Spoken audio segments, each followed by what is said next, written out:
lights burning brighter somewhere.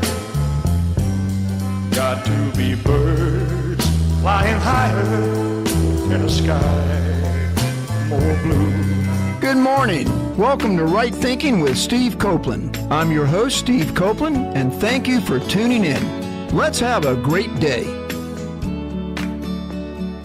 Good morning, everybody. I feel really, really great today. It is a gorgeous day coming off of a wonderful weekend. I had the pleasure to spend Friday through Sunday with family, and I have a niece, Ashley. Congratulations, Ashley. She graduated from James Madison University, and we just had a wonderful time going to her graduation and having the family party for her yesterday.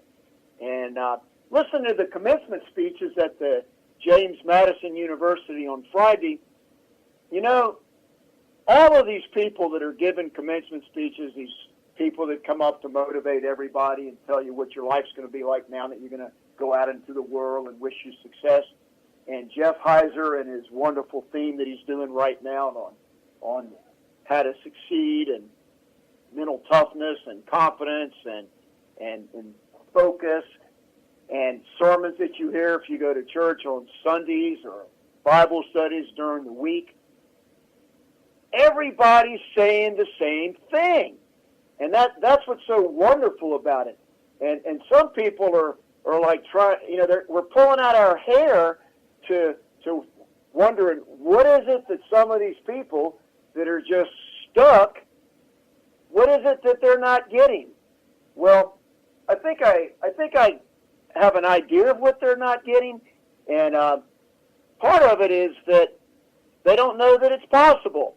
So when I'm preparing for the show with my wife, you know, I said, she's doing a lot of research for me now, which is making my life a lot easier, because I want the spiritual component to always be present in my message.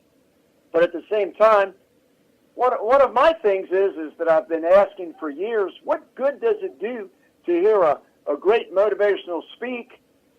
And the answer I give is absolutely nothing unless the person that's hearing it is moved to take some positive action to make a change, to make their life better.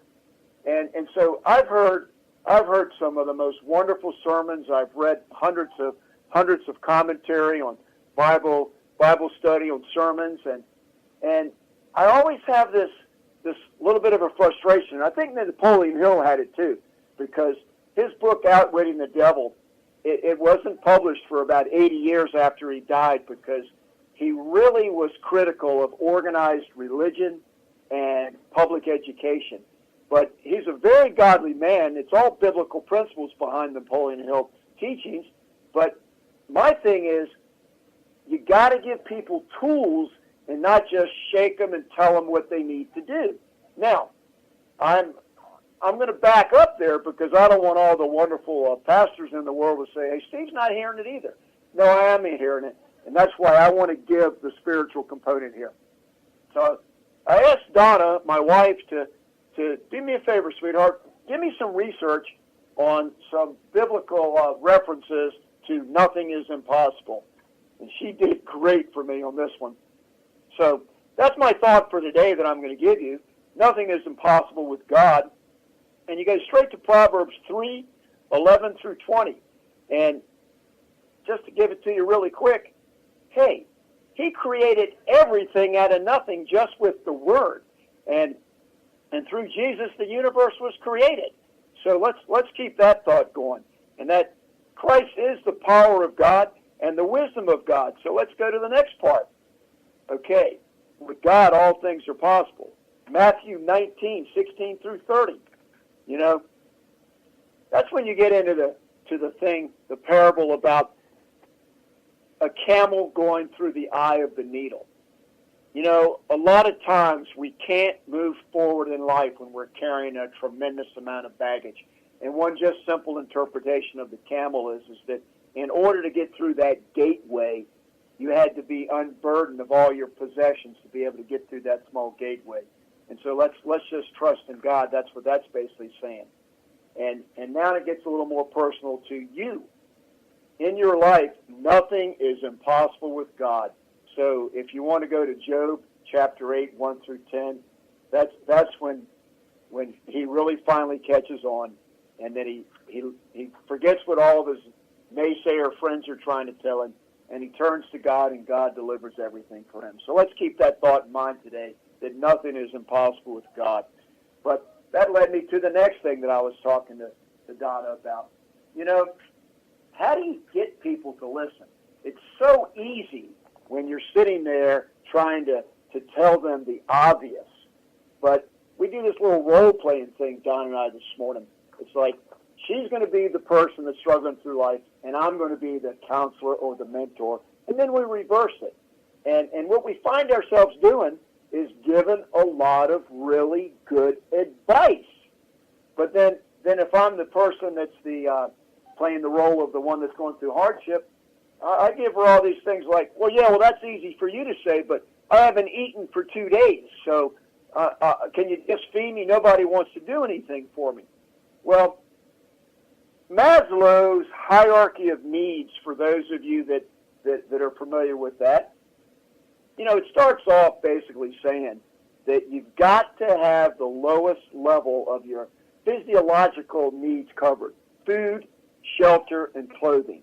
And you're not going to get to the highest level of self-actualization unless you've got the basic level covered.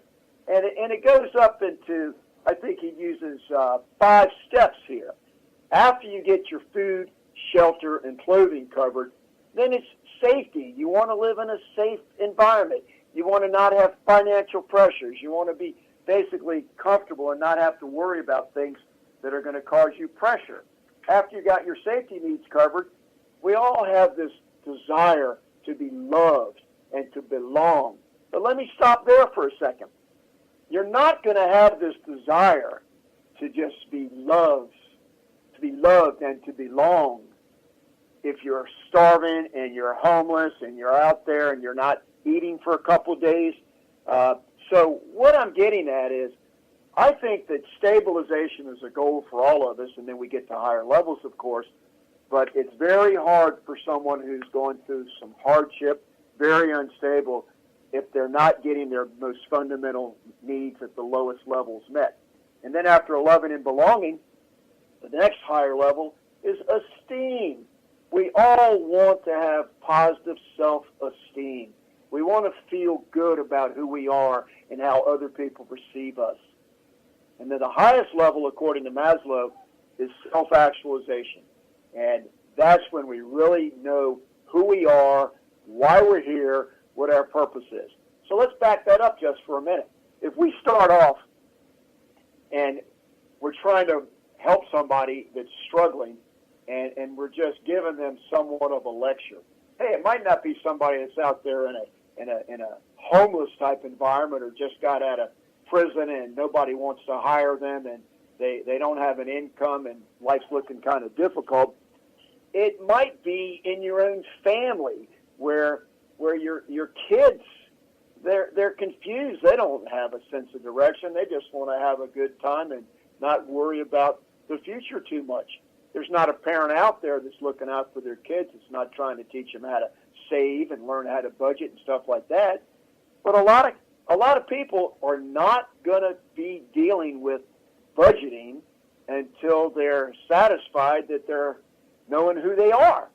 Well, I'm trying to bring that back down a couple notches. I've got something really interesting that I want to read to you right here.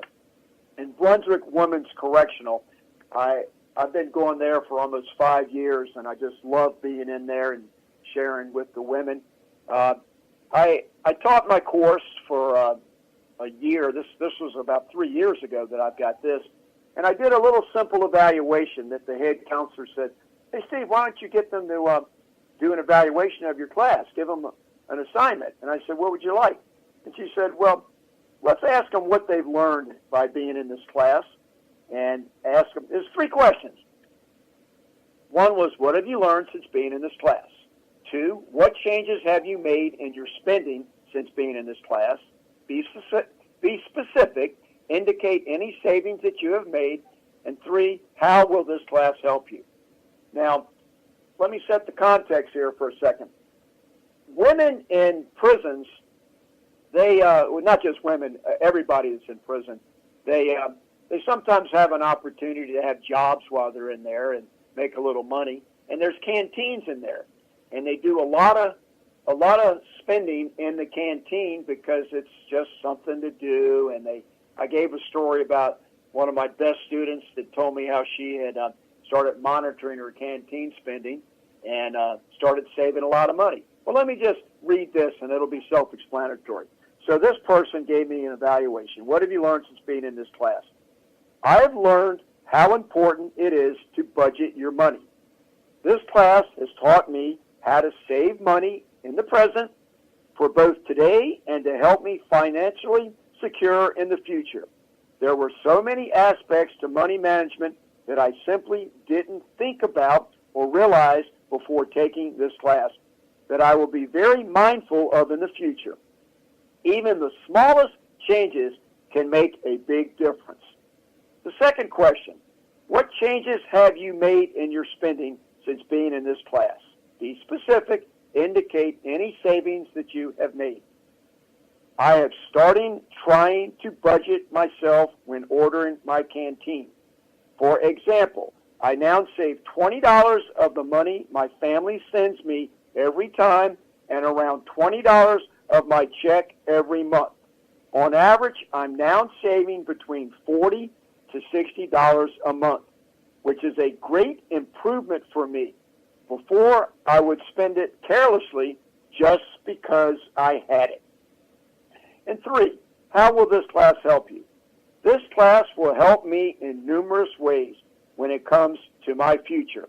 I will plan better and be more prepared for any financial obstacles that may come my way, and for that I want to thank Steve Copeland. I didn't need to read that part. Here's another evaluation that another student gave. What have you learned since being in this class?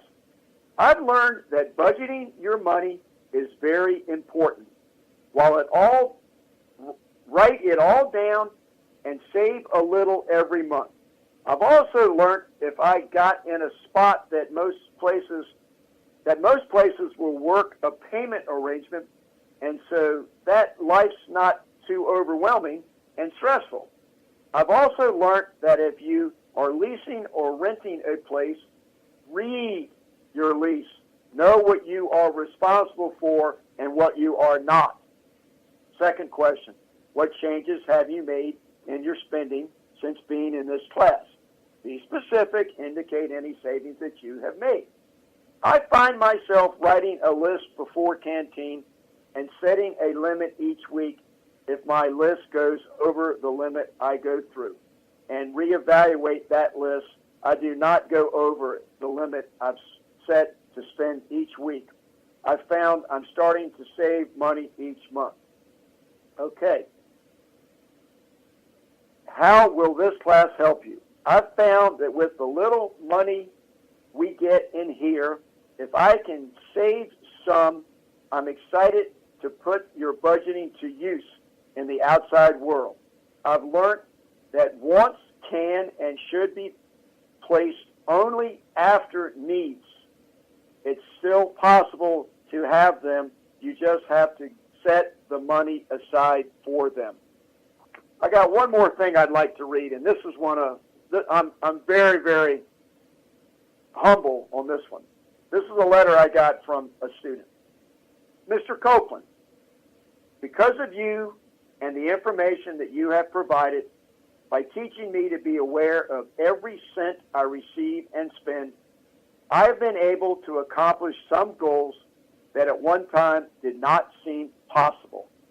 I have been able to purchase a pair of jogging pants, manage my money so that it lasts all month, and save money to take home. This has been no easy feat.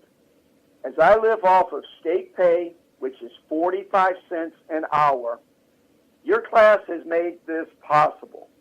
In the past, though I may have had the desire to achieve such goals,